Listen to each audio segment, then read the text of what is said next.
Hi guys, PrinceofMacedon here, doing a Rome Total War online battle. This is a multiplayer battle. I command the Gauls, and my opponent is PV de Recept in command of the Macedonians. And we're going to start off by looking at my Gallic army first.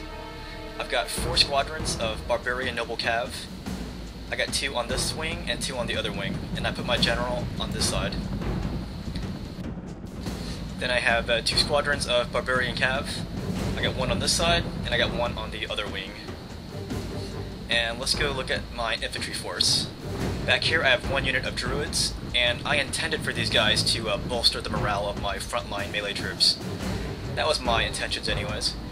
Then I have 3 units of swordsmen. I got 2 on the right flank, and I got 1 on the left flank.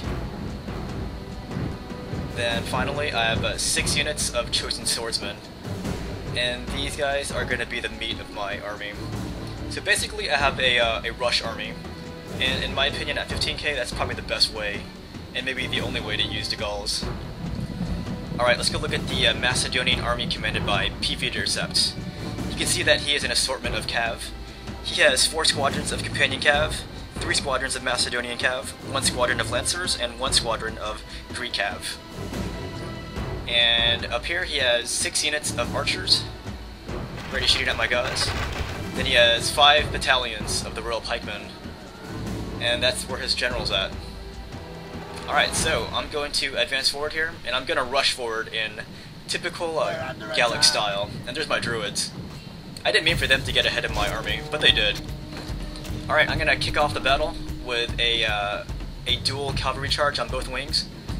The objective of my charge on both wings is to rout some of those Macedonian horsemen. And if I fail, then I'm pretty screwed. But since I'm using Gaul, then I can't really afford to play it safe. You have to play it recklessly and take chances, otherwise you're screwed. Because those Macedonian archers can easily tear apart these Gallic troops. Alright, so here's my infantry force, and I am activating my war cry, and this will boost the stats of my infantry.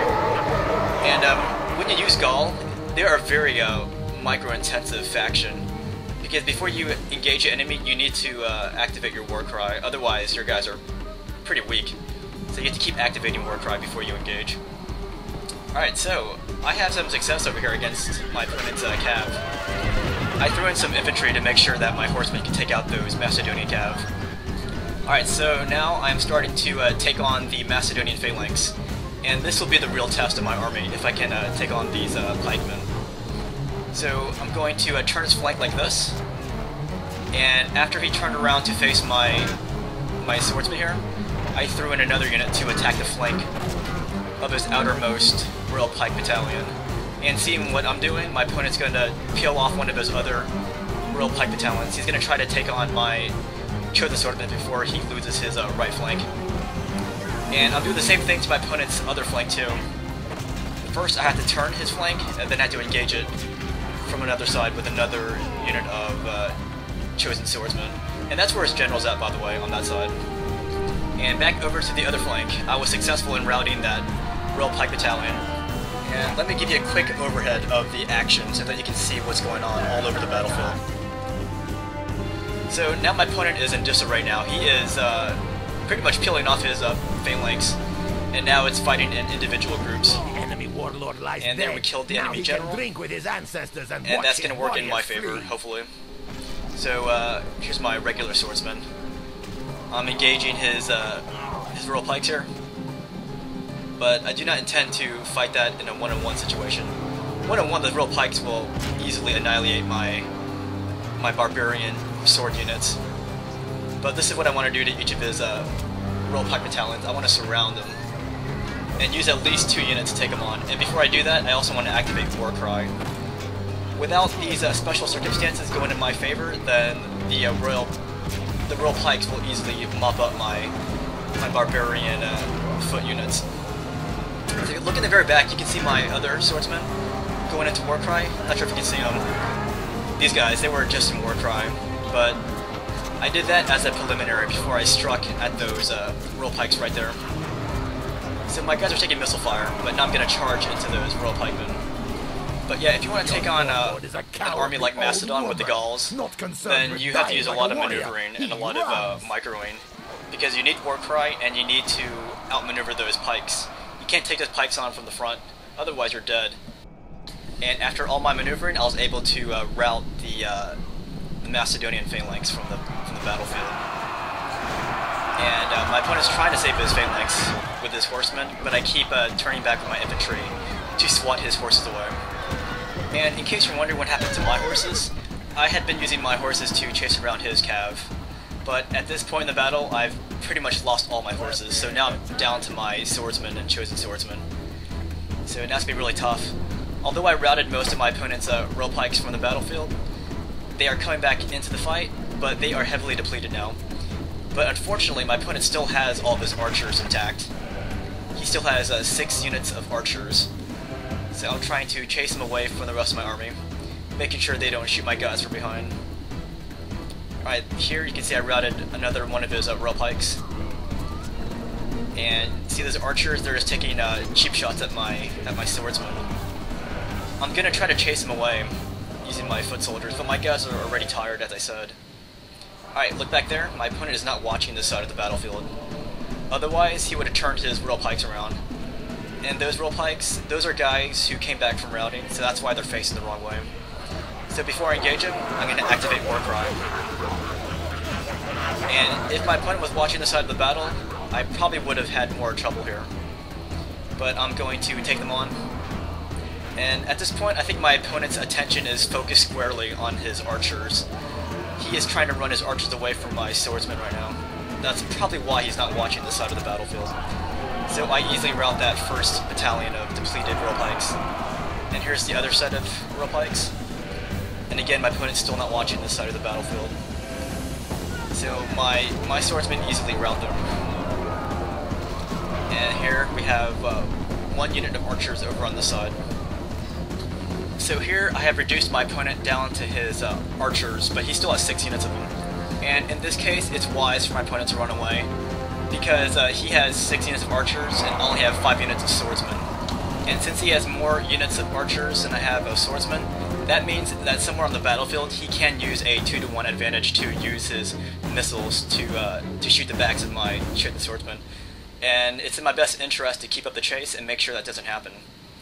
And in this case, I was able to trap one of his archer units between 2 of my chosen swordsmen. And this was a huge blessing, because now it's 5 of my swordsmen versus 5 of his archers. So these odds are much better now. Alright, because this battle is so long, I had to edit parts out. So this is about 3 or so minutes later. My opponent had been running away for the last 10 minutes. So at this point, I stopped chasing my opponent. For me, it didn't make any sense to keep chasing him, especially when my guys were exhausted. So I decided to park my army here and let my men rest up. And my opponent actually let me do this, when he could have been using his archers to come forward and spray my guys with their missiles. But in any case, this is what my opponent's objective was. When he was running away, he wanted to gather his troops into one cohesive army. So that was a pretty good idea. So here he is, he's reorganizing his army. Alright, so let's skip this part. This is about 5 or so minutes later. My opponent decides to move his army. So first he was heading towards the main bulk of my army, but he decided to stop going that way, and now he decides to turn and face my sole unit of swordsmen on the other flank of his. So once he turns his back on the rest of my army, that's when I decided to start running again. And I don't mind running again just because my opponent gave me so much time to rest up my troops. So all of my troops are fresh now. So I'm going to race my troops towards that huge clump of Macedonian archers right there. And he's going to target this this lone unit of chosen swordsmen. And I put them in war cry, and now I have them racing up to advance against those archers. And from behind, you can see my chosen swordsman get even closer. So if he tries to run again, he's going to have more trouble because my guys are coming from both sides. And you can see right there, my opponent attempted to move some of his units to the side, but my guys got there just in time to start hacking with their swords. And now my guys are pretty annoyed at this point, because Gauls, they like to fight up close and personal with their enemy. And once they get up close, you can see that those Macedonian archers panic and rout. They do not like fighting Gauls at close range. Victory, no matter how close. Alright, so that was a 20-minute battle, pretty much. Maybe a little over 20 minutes. And I'll let you guys read the results. Very close victory. And in case you guys are wondering, Gaul versus Macedon is a very historical matchup. If you guys remember, the Romans called these guys Gauls, and the Greeks called them Celts. 50 years after the death of Alexander the Great, the Celts sent envoys to the Macedonian king, King Ptolemy Caranus. The Celts were asking for tribute for the Macedonians, but King Ptolemy refused. In the ensuing battle between King Ptolemy and the Celts managed to capture King Ptolemy and mount his head on a spike.